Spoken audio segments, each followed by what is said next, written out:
अस्सलामुअलैकुम दोस्तों, कैसे हैं आप सब। मैं आप सबको यूट्यूब चैनल इंग्लिश लिटरेचर पे वेलकम कहती हूँ। आज जो प्ले हम डिस्कस करने जा रहे हैं उसका नाम है हैडा गैबलर, जिसको लिखने वाले हैं हेनरिक इब्सन। ये जो लेक्चर है हमारा इंट्रोडक्टरी लेक्चर होगा। और जो हैडा गैबलर प्ले है बहुत ही इंटरेस्टिंग प्ले है। जब भी आप इसकी टेक्स्ट पढ़ेंगे तो आप इसको बहुत इन्जॉय करने वाले हैं, क्योंकि ये मेरा फेवरेट प्ले है। मैंने भी इसको बहुत इन्जॉय किया हुआ है। इसके अलावा जो सेकेंड वर्क मेरा फेवरेट है वो है the kite runner by Khaled Hosseini. ये दो वर्क मेरे throughout the history favourite रहे हैं। एनी हाउ, ये बातें दूसरी हैं। टॉपिक की तरफ वापस आते हैं। जो टॉपिक हम कवर करने जा रहे हैं, हैडा गैबलर। लिखा किसने है? Henrik Ibsen. तो पहले हम बात करते हैं हेनरिक इब्सन कौन था। हेनरिक इब्सन का पूरा नाम है हेनरिक जॉन इब्सन, जो कि 1828 में पैदा होते हैं और इनकी डेथ हो जाती है 1906 में। पैदा कहाँ हुए? नॉर्वे में। तो नॉर्वे में पैदा होने की बेस पे he is a Norwegian writer. ठीक है, ये नॉर्वेजियन राइटर भी थे, थिएटर डायरेक्टर भी थे।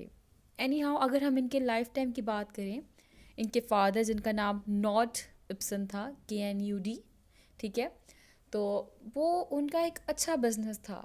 लेकिन इनके चाइल्डहुड के टाइम पीरियड के अंदर कुछ डाउन्स एंड फॉल्स आ गए, अप्स एंड डाउन्स आ गए, इनको फेस करना पड़े, जिसकी वजह से इनका बिज़नेस में बहुत ग्रेट लॉस हुआ।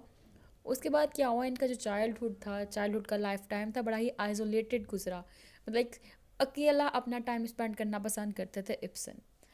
क्या हुआ? डिस्ट्रक्शन, डिके, डाउनफॉल, जो इनके लाइफ के अंदर एज थे, जो फ्रूट्स थे, वो सब कुछ ख़त्म। ठीक है, मीन्स एक रॉयल्टी से कहाँ पे आ गए? डिकेड लाइफ की तरफ आ गए। इवन के इनके चाइल्डहुड में ये भी रूमर, अफवाह फैल गई कि Ibsen is an illegitimate child. ये इलिजिटिमेट चाइल्ड है, यानी कि इसका फादर कोई और है।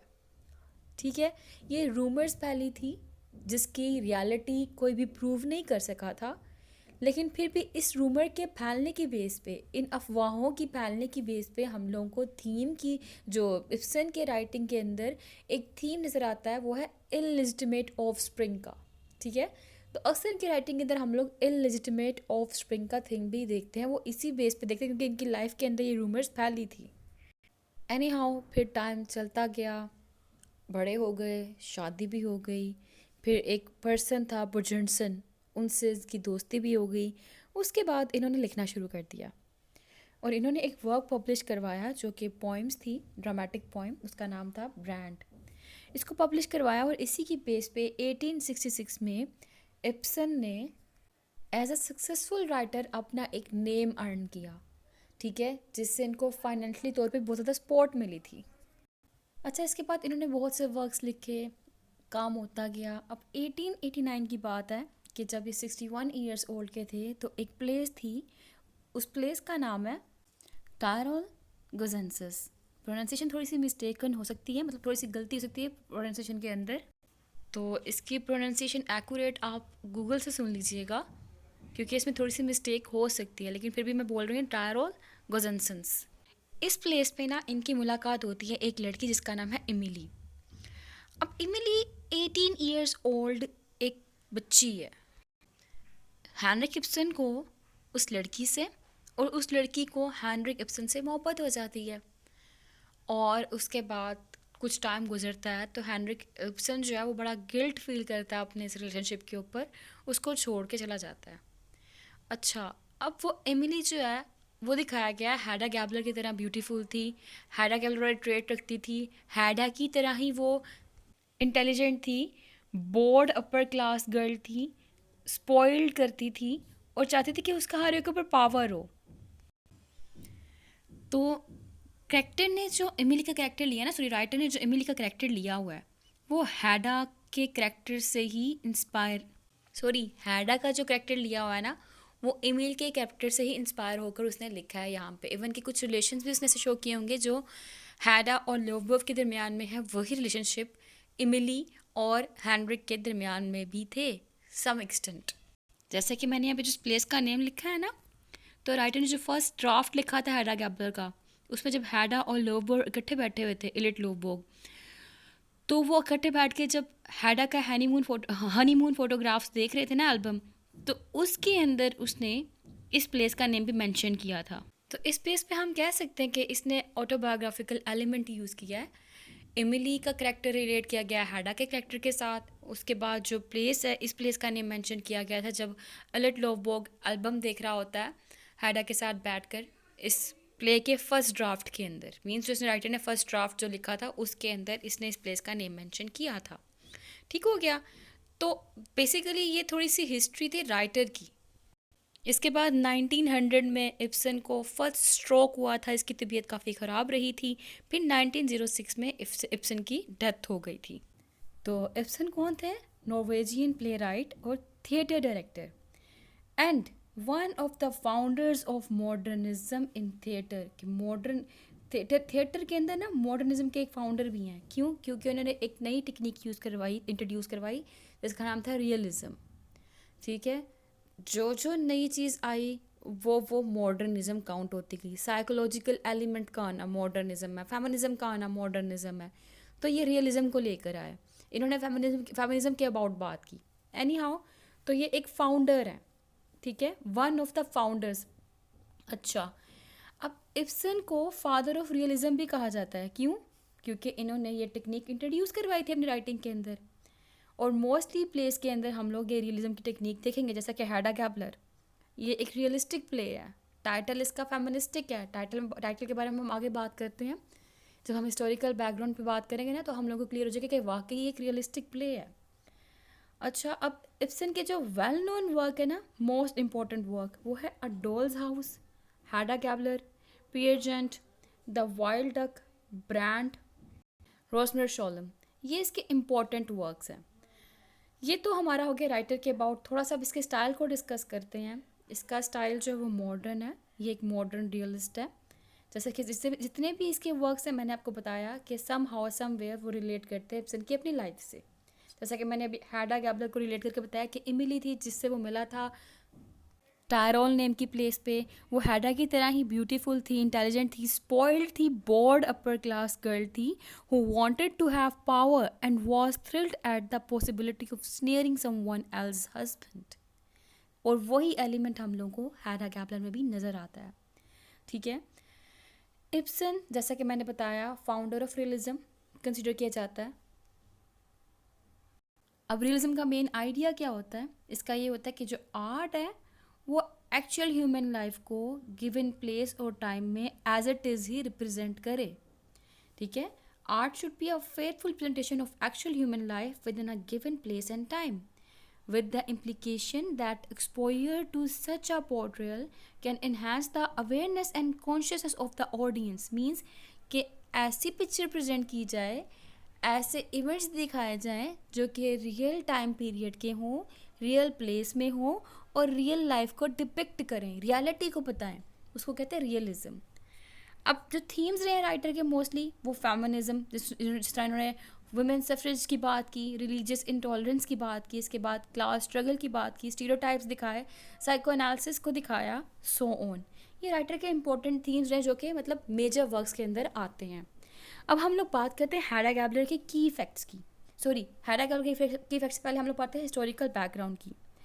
हैडा गैबलर जिस हिस्टोरिकल बैकग्राउंड में लिखा गया वो चल रहा था विक्टोरियन टाइम पीरियड।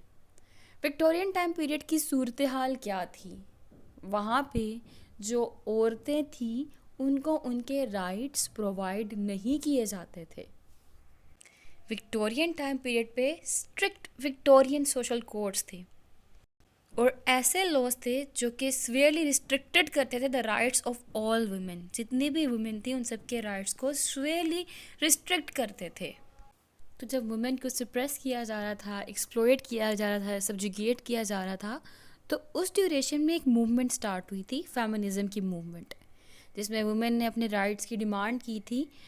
तो 1880s में नॉर्वे ने भी वुमेन्स राइट की मूवमेंट को स्टैब्लिश किया था। फिर नॉर्वेजियन वुमेन्स मूवमेंट स्टार्ट हुई थी और इसके अंदर इब्सन ने भी डिमांड की थी कि गवर्नमेंट जो है, जो मैरिड वुमेन है, उनको भी ये राइट प्रोवाइड करें कि वो अर्निंग कर सकें और उनको प्रॉपर्टी में से हिस्सा दिया जाए, क्योंकि वुमेन को एक्सप्लॉइट किया जा रहा था, उनको कोई भी राइट नहीं मिल रहा था।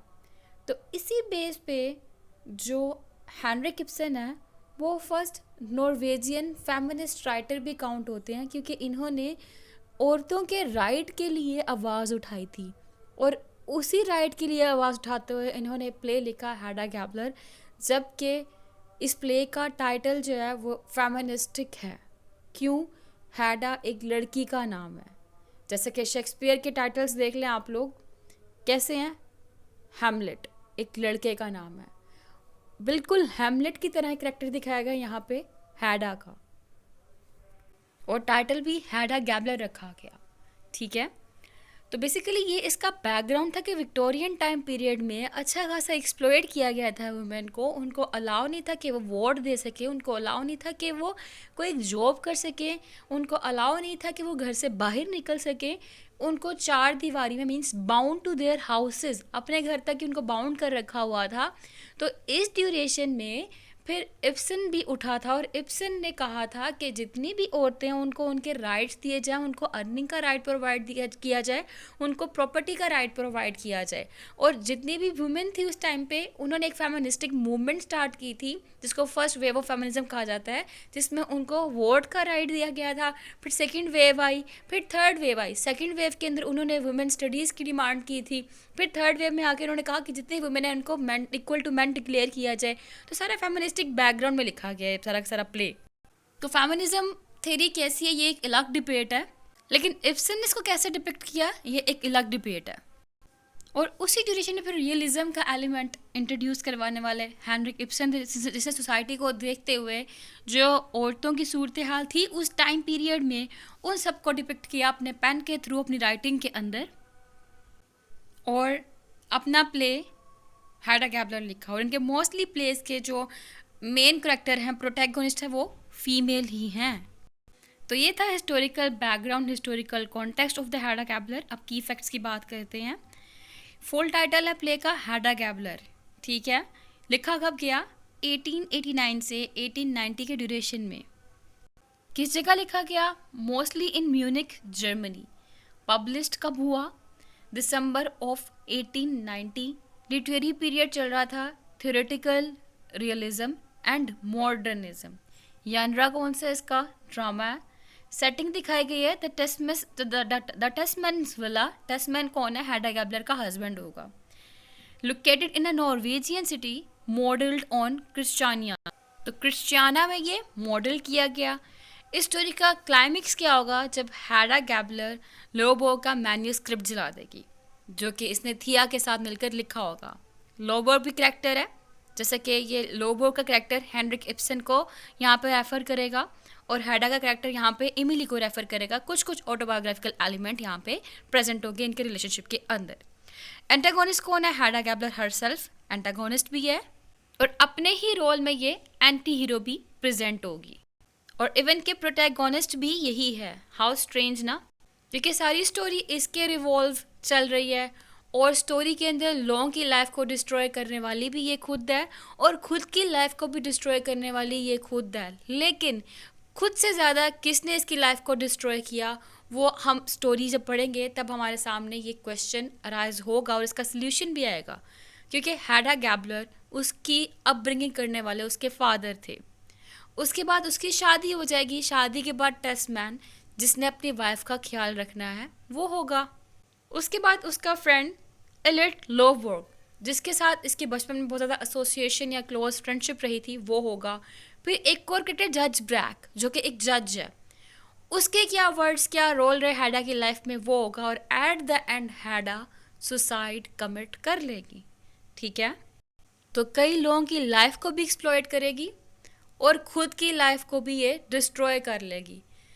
तो एक क्वेश्चन बड़ा इंपॉर्टेंट है, who is the responsible of Hedda's suicide, या who is the responsible of Hedda's tragedy? ये इंपॉर्टेंट क्वेश्चन है। अब हम हैडा गैबलर के टाइटल की सिग्निफिकेंस की बात कर लेते हैं। देखें, जैसा कि मैंने बताया, इसकी शादी होती है टेस्मैन से। तो टाइटल हैडा गैबलर क्यों? Why not हैडा Tesman? हैडा टेस्मैन क्यों नहीं? क्योंकि हेनरिक इब्सन खुद कहता है, My intention in giving it this name was to indicate that Hadda as a personality is to be regarded rather as her father's daughter than her husband's wife. कि ज़्यादा अपने father की daughter है rather than her husband's wife, अपने husband की wife के मुकाबले में। जैसे कि इसमें आंट जोजो का कैरेक्टर होगा, वो कहेगी General Gabler's daughter, what a life she had in a general's day. यहाँ पे शी आना है। तो ये क्या, जनरल गैबलर्स डॉटर कहा गया, ना कि टेस्मन्स वाइफ कहा गया। क्यों? क्योंकि इसका फादर एक जनरल था, फादर पिस्टल्स यूज़ किया करता था, फादर हॉर्स राइडिंग किया करता था, और फादर ने इसको वुमेन कैसे अपनी लाइफ स्पेंड करती है कभी सिखाया ही नहीं। फादर खुद अथॉरिटेटिव था, फादर ने अपनी डॉटर को भी अथॉरिटेटिव पर्सनैलिटी बनाया। फादर खुद हॉर्स राइडिंग किया करता था, उसने अपनी डॉटर को भी हॉर्स राइडिंग करना सिखाया। फादर खुद पिस्टल्स यूज़ किया करता था, उसने अपने बेटे को पिस्टल्स यूज़ करना सिखाया। औरतों की लाइफ कैसी होती है, कैसे ज़िंदगी गुजारनी चाहिए, ये सब कुछ उसके फादर ने नहीं सिखाया उसे। ये सब बातें मैं क्यों कह रही हूँ? क्योंकि ये दो क्वेश्चन आते हैं, डिस्कस फेमिनिज्म इन हैडा गैबलर और discuss the title significance of हैडा Gabler. उन दोनों में ये बातें डिस्कस होंगी जो मैं अभी आपको बता रही हूँ। ठीक है, कि नंबर 1 क्या है कि इसके फादर का अपना रोल, कि इसके फादर ने एक औरत कैसे ज़िंदगी गुजारती है वो नहीं सिखाया इसे। तो ये क्या कॉज बना? हैडा की ट्रेजेडी का कॉज बना। ठीक है, इसके बाद इसका फ्रेंड, इसके बचपन में कोई भी लड़की दोस्त नहीं दिखाई गई, एक लड़का दोस्त दिखाया गया जो कि एलेट लोबवॉग है। ठीक है, थिया के साथ ही पढ़ी थी, थिया भी इसकी फ्रेंड रही है लेकिन क्लोज फ्रेंड नहीं है, थिया को ये तंग किया करती थी। एनी हाउ एलेट लोबवॉग का करेक्टर दिखाया गया जो कि इसका दोस्त है। यहाँ से साथ साथ आपके करेक्टर भी क्लियर हो रहे होंगे। ठीक है, जनरल गैबलर हैडा का फादर है, हैडा गैबलर प्रोटैगोनिस्ट है इस प्ले की। जो टेस्टमैन है वो कौन है इस प्ले के अंदर? हैडा का हस्बैंड दिखाया गया है। एलेट लोबवॉग हैडा का बचपन में फ्रेंड था जो कि हैडा को पसंद करता था। हैडा ने उसे कहा, जब उसने कहा ना हैडा को कि आई लव यू, मैं तुम्हें पसंद करता हूँ, तो हैडा ने कहा तुम चले जाओ तुम्हें मैं गोली मार दूंगी। ठीक है, हैडा ने उसको ये कहा। एलेट लोबवॉग क्रिटिक्स कहते हैं, जो कि उसका बहुत ही क्लोज फ्रेंड था, वो उस टाइम पे जब हैडा ने कहा छोड़ के चला जाओ, इवन कि वो हैडा की नेचर को भी जानता था, फिर भी वो उसको छोड़ के चला गया। और इसके बाद हैडा थोड़ा डिप्रेस भी रही थी, तो इट मीन्स कि इसकी ट्रेजेडी का कॉज एलेट भी था। ठीक है, कि एलेट ने भी उस टाइम उसको समझाने की बजाय उसको छोड़कर चला गया। और इसकी शादी के बाद जब एलेट वापस आएगा अपनी दोस्त थिया के साथ, तो उस टाइम हैडा थिया से जेलसी फील करेगी कि ये एलेट के साथ क्यों है और एलेट इसको इतना प्रेफर क्यों कर रहा है। इवन कि थिया और वो एलेट मिलकर एक मैन्यूस्क्रिप्ट लिखेंगे। हैडा वो मैन्यूस्क्रिप्ट जला देगी। जी क्यों? क्योंकि एलेट के लिए वो उनके चाइल्ड के इक्वल है। कौन? उसका मैन्यूस्क्रिप्ट, कि ये मेरा बच्चा है वो कहता है, और हैडा उसका बच्चा कह के जला देती है। जेलसी का थीम आ जाएगा वहाँ पे। बात हम कर रहे थे भी टाइटल की सिग्निफिकेंस की, हैडा गैबलर क्यों? मैं कैरेक्टर्स पे पहुंच गई, ट्रेजेडी पे पहुंच गई। एंड यहाँ हैडा गैबलर इसलिए क्योंकि ये अपने फादर की डॉटर है, अपने फादर को फॉलो करती है। इवन कि शादी के बाद भी इसने अपने घर के अंदर सेटिंग जब दिखाई गई ना, दिखाया गया अपने फादर की पोर्ट्रेट लगाई हुई, पिक्चर लगाई हुई है, अपने फादर की पोर्ट्रेट लगाई, पिक्चर लगाई हुई अपने फादर की, जिसको देख के ये इसकी पर्सनैलिटी में इसके फादर का टच शो होता है। अपने फादर की पिस्टल संभाल के रखी हुई है, अपने फादर की पिस्टल के साथ खेलती भी है। टेस्टमैन के साथ अपने हनीमून पे 6 मंथ स्पेंड करके आई है, लेकिन वापस आने के बाद क्या है, इन दोनों के अंदर अभी तक बॉन्डिंग नहीं है। टेस्टमैन वहाँ पे अपने काम पे काम करता रहा, अपनी रिसर्च वर्क करता रहा, हैडा को इतना टाइम नहीं दे पाया। और हैडा जी क्या है, वापस आई है, वो हैडा ने भी उसको पसंद नहीं कर पाई, यानी कि दोनों के अंदर लाइकिंग फैक्टर नहीं आया। हैडा ने शादी फिर क्यों की? सोसाइटी के खौफ से। ठीक है, हैडा एक ग्रेसफुल लेडी दिखाई गई है जिसको स्कैंडल से डर लगता है कि ये इतनी बड़ी हो गई और कोई से शादी नहीं करा है, इसलिए इसने टेस्टमैन से शादी कर ली थी। ठीक है, तो ये टाइटल की सिग्निफिकेंस है कि हैडा टेस्टमैन क्यों, हैडा गैबलर क्यों, हैडा टेस्टमैन क्यों नहीं। हैडा गैबलर इसलिए क्योंकि हैडा अपने फादर की डॉटर रहना ज़्यादा पसंद करती थी rather than the wife of Tesman, क्योंकि वो टेस्टमैन को लाइक ही नहीं कर पाई थ्रू आउट द स्टोरी।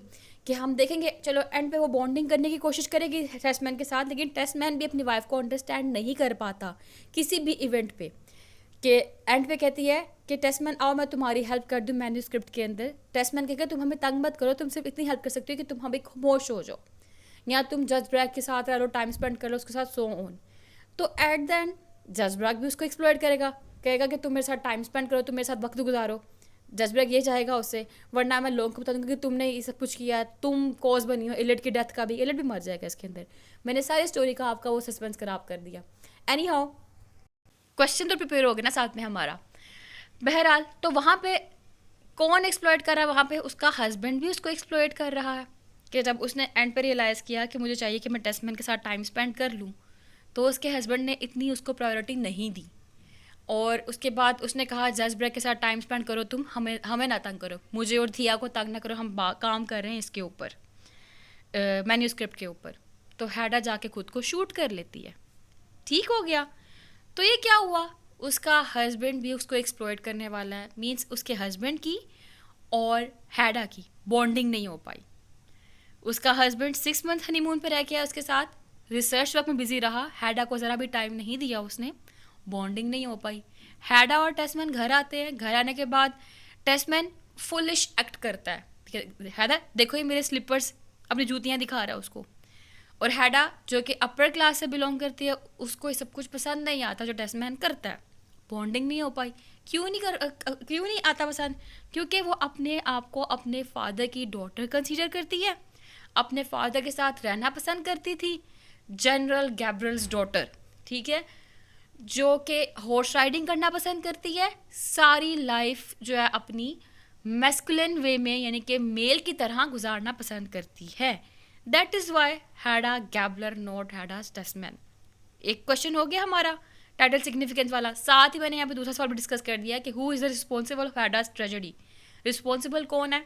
मैंने आपको नेम बता दिया कि एलिट ने किस तरह उसको छोड़ दिया, टेस्टमैन ने किस तरह उसको छोड़ दिया। कि जब उसने कहा भी चलो ठीक है मैं तुम्हारी हेल्प करना चाहती हूँ, तो टेस्टमैन ने कहा हमें डिस्टर्ब ना करो। उसके बाद उसके फादर ने किस तरह इसको एक्सप्लॉइट किया कि फादर ने इसको डॉटर जो था, डॉटर क्या होती है, बेटी क्या होती है, उसकी डेफिनेशन सिखाने की बजाय अपने जैसा उसको बनाया जिस तरह एक सन होता है। ठीक है, ये बेसिकली क्रिटिक्स कहते हैं। मैंने उसी वेज में आपके साथ क्वेश्चन को डिस्कस कर दिया है। तो यहाँ पे 2 सवाल हमारे साथ ही प्रिपेयर हो गए हैं। तो अब हम बात करते हैं इसके थीम्स की।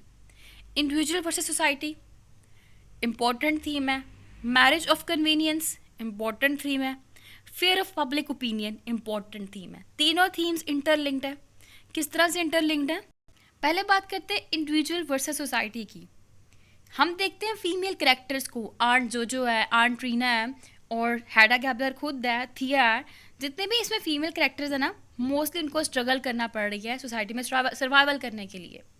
ठीक है, इवन के अगर टेस्टमैन है, टेस्टमैन को सपोर्ट करने वाली कौन है? उसकी आंट। तो यहाँ पे फेमिनिज्म का थीम बड़ा इंपॉर्टेंट है। ठीक है, कि इनकी आंट ही इनको सपोर्ट कर रही हैं, इनके रहने के लिए इनको घर दिया हुआ है, और उसके बाद खाना पीना इवन के अपब्रिंगिंग सारी टेस्टमैन की आंट करने वाली है। हैडा की बात करूं, हैडा जो कि इंडिविजुअल है, शादी क्यों की? Under the dreadful pressure of the society कि लोग क्या कहेंगे। इसी बेस पे उसने मैरिज ऑफ कन्वीनियंस की, क्योंकि she feels afraid of public opinion of being scandal. उसको स्कैंडल होने से डर लगता था कि उसका स्कैंडलाइज ना कर दिया जाए कि इतनी एज हो गई है और इसको मार ना दिया जाए, सॉरी इसकी शादी नहीं हो रही। इवन के जब लोबोव की डेथ हुई थी, जज ब्रैक ने इसको ब्लैकमेल किया था और कहा था कि मैं चाहता हूँ तुम्हारे ऊपर मेरा पूरा होल्ड हो, तुम मेरी सारी बात मानो, मेरे डिज़ायर्स को फुलफिल करो, मैं तुम्हें जो है ना तुम्हारे बारे में पब्लिक को नहीं बताऊँगा, तुम्हें एक्सपोज नहीं करूँगा। तो ये fair of public opinion, marriage of convenience, individual society तीनों लिंक्ड चल रहे हैं। जैसा कि अगर हैडा की बात की जाए, हैडा अकेली एक लड़की है, सोसाइटी से डरती है। शादी क्यों की? सोसाइटी से डरती है। और fair of public opinion, society क्यों की? उससे कि ये इसको स्कैंडलाइज ना कर दिया जाए। और इसके अलावा सोसाइटी के अलावा शादी क्यों की? लोगों से डरती है कि स्कैंडलाइज ना कर दिया जाए। तो ये तीनों थीम इंटरलिंक्ड है। इवन के लोबो की बात की जाए, जो कि एक जीनियस मैन है, अच्छा खासा लिखने वाला, ड्रंकन हो जाता है। क्यों?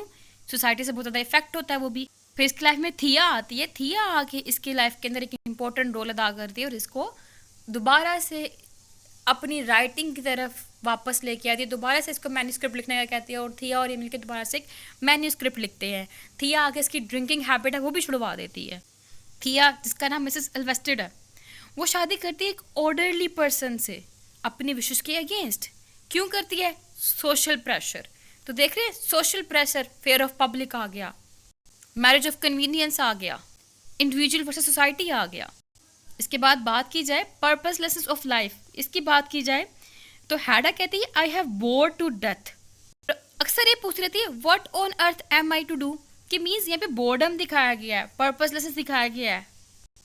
ना ही वो एक माँ बनने में पर्पस फील करती है, क्योंकि वो कन्वेंशनल लेडी बनना पसंद ही नहीं करती, उसको रिस्पॉन्सिबिलिटीज़ पसंद नहीं है। लेकिन थिया की बात की जाए तो थिया ने अपनी लाइफ में अपना पर्पस को गेन किया। किस तरह से? उसने लोबोग की हेल्प की, ठीक है, उसके साथ टाइम स्पेंड किया, अपने हस्बैंड को छोड़ के उसके पास आ गई, और लोबोग जब मर गया दोबारा से उसने खुद को रिशेप किया, टेस्टमैन के पास आई, उसने उसकी हेल्प की बुक लिखने में, पब्लिश करवाने में। लेकिन हैडा उसकी एंटीथीसिस दिखाई गई हुई है। हैडा अपनी लाइफ के अंदर अपना कोई भी पर्पस पूरा नहीं कर पाती, और उसकी पर्पसलेसनेस उसके डिस्ट्रक्शन का कॉज बनती है। नेक्स्ट है इंट्रूयन का थीम, ट्रायंगुलर रिलेशनशिप एंड इंट्रूयन।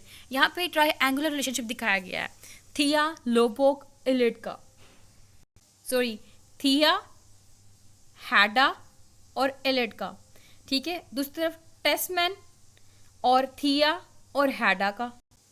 पहले बात करते हैं इलिड की। इलिड पसंद करता है हैडा को, हैडा ने छोड़ा इलिड को, इलिड रहने लग पड़ा थिया के साथ, थिया पसंद करती है इलिड को, ठीक है।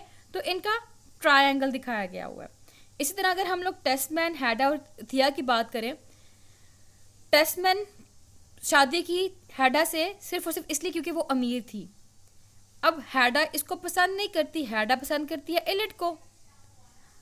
थिया पसंद करती है इलिड को, लेकिन अब वो टेस्टमैन के साथ है, उसका काम करने में उसकी हेल्प कर रही है। हैडा को ये बात हजम नहीं हो रही, अगेन जेलेसी। लेकिन हैडा कहती है टेस्टमैन मैं तुम्हारी काम करने में मदद करूं। टेस्टमैन इग्नोर करता है हैडा को, और थिया के साथ वो काम करता है। फिर तीसरी तरफ बनता है टेस्टमैन, हैडा और इलिड का। हैडा इलिड को पसंद करती है, शादी टेस्टमैन से की, उसको कहती है कि मेरा नाम हैडा टेस्टमैन है, जानबूझ के जेलस करने के लिए। इलिड पसंद करता है हैडा को, और टेस्टमैन और इलिड इन दोनों का मुकाबला चल रहा है आपस में, ठीक है। तो मीन्स यहाँ पे इंट्रियन दिखाया गया, यहाँ पे ट्रायंगुलर रिलेशनशिप दिखाया गया।